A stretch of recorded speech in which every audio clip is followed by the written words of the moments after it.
For many centuries, the Order of the Knights Templar has looked for the Apple of Eden because it contains the key to free will. By decoding its secrets, they'll have the power to control all freedom of thought, which is why the organization known as the Brotherhood of Assassins tries to stop them.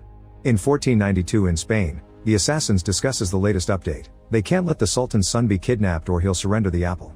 A newbie called Aguilar is accepted in the organization and they cut his finger as part of the welcoming ritual before handing him a pair of hidden blades. In Baja California in 1986, a young Cal is on the roof of a building trying to make a jump with his bike, but he fails and falls. When he goes home, he's shocked to find the body of his dead mother with her necklace hanging in her hand. To make it worse, it was his father Joseph that killed her.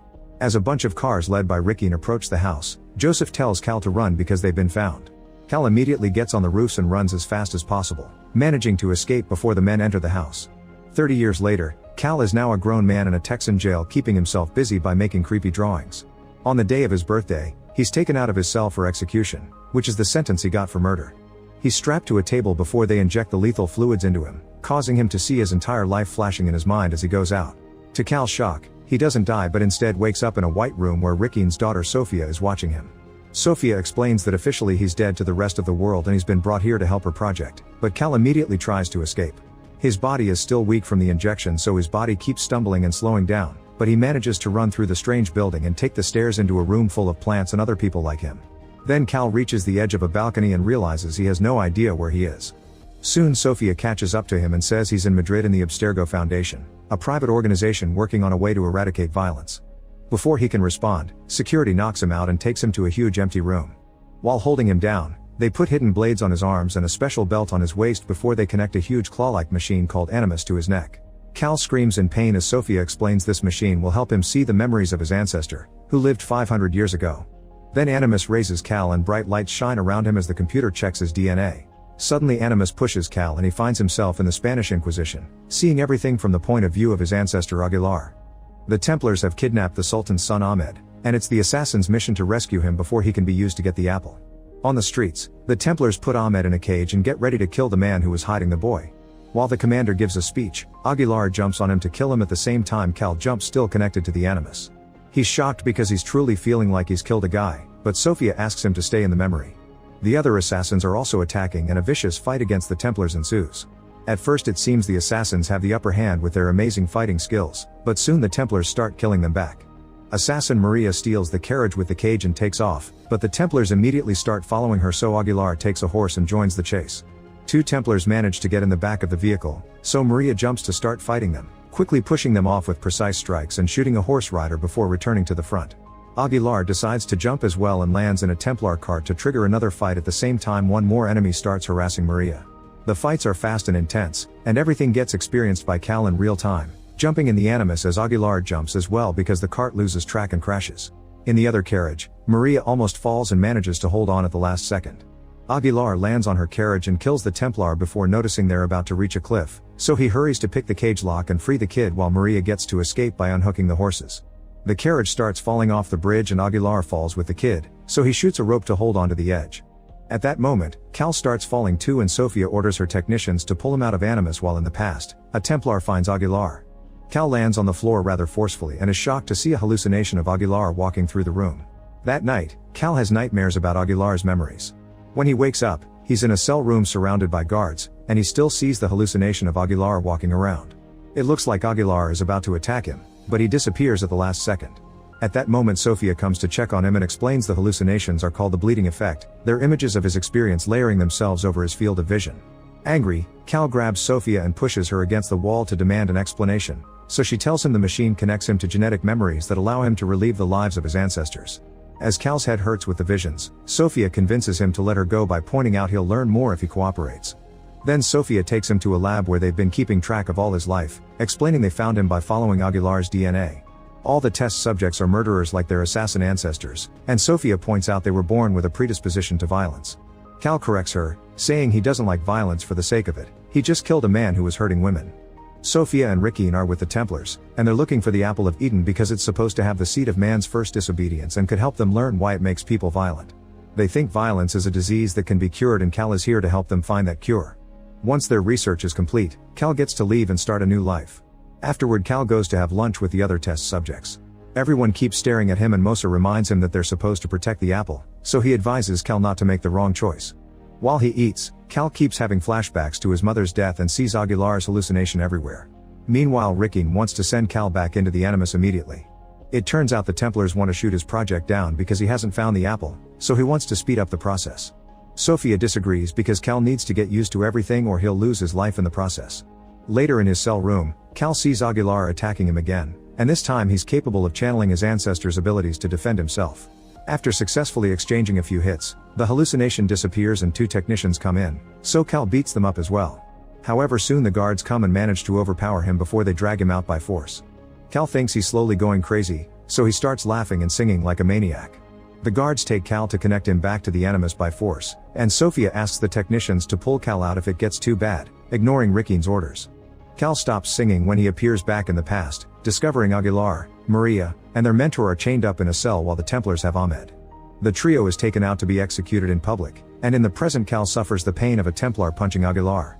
While the mentor is burned to death, Aguilar struggles against his shackles and manages to get them off. Then he climbs up the pole to make a jump and break his chains, causing the Templars to come for him. He fights them off and by stealing a sword, he frees Maria as well.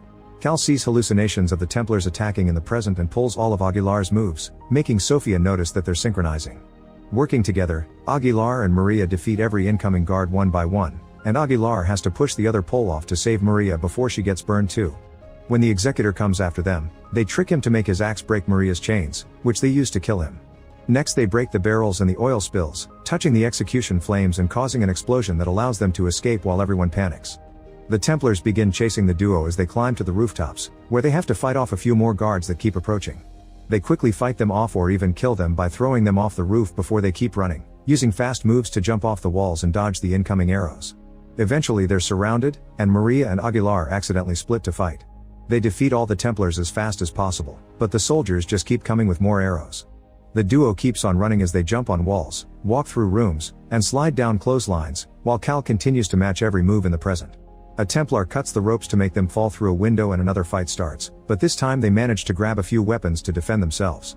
After lots of running and climbing, Aguilar makes it to the top of a structure and dodges one last arrow before deciding to do a leap of faith. When Cal tries the same in the present, he gets caught in a sudden desynchronization and his body can't stop shaking. The medical team rushes to assist him and Cal is submerged in a special pool for recovery. Cal panics when he realizes he can't feel his legs, but Sophia explains it's temporary. She also points out that if he goes into the Animus by choice, he won't suffer these problems. Afterward, Cal is put in a wheelchair and Sophia reveals that Rickeen retrieved his mother's necklace after he left the house. When Cal starts feeling his legs again, he starts practicing Aguilar's moves. Fearing Cal's getting too powerful, Rickeen visits him to explain the consequences of not collaborating with the project. Cal is taken to see the test subjects that didn't connect with Animus willingly and now they're sick or mentally unstable. Rickeen also reveals he has the blade Cal's father used to kill his mom, saying that Joseph is here too and leaving the blade for Cal in a clear attempt at manipulating him. Hungry for revenge, Cal grabs the blade and goes looking for his father, who is now old and out of shape. Cal threatens him with the blade as he demands answers, and Joseph explains he did it because Cal's mom asked him to in order to avoid being connected to Animus and to protect the assassins. Joseph was supposed to kill Cal too, but he couldn't hurt his son. Cal asks him to finish his mission but Joseph refuses, telling him to get his revenge if he wants but not to go back to the machine because the Templars want the apple to control the world. Instead of killing him, Cal gives Joseph the necklace and the blade before leaving. On his way back, the other test subjects bring down the guard and lock the doors before jumping on Cal to try to kill him. Cal immediately defends himself, managing to hit the guy and buy time until the guards arrive to take everyone away.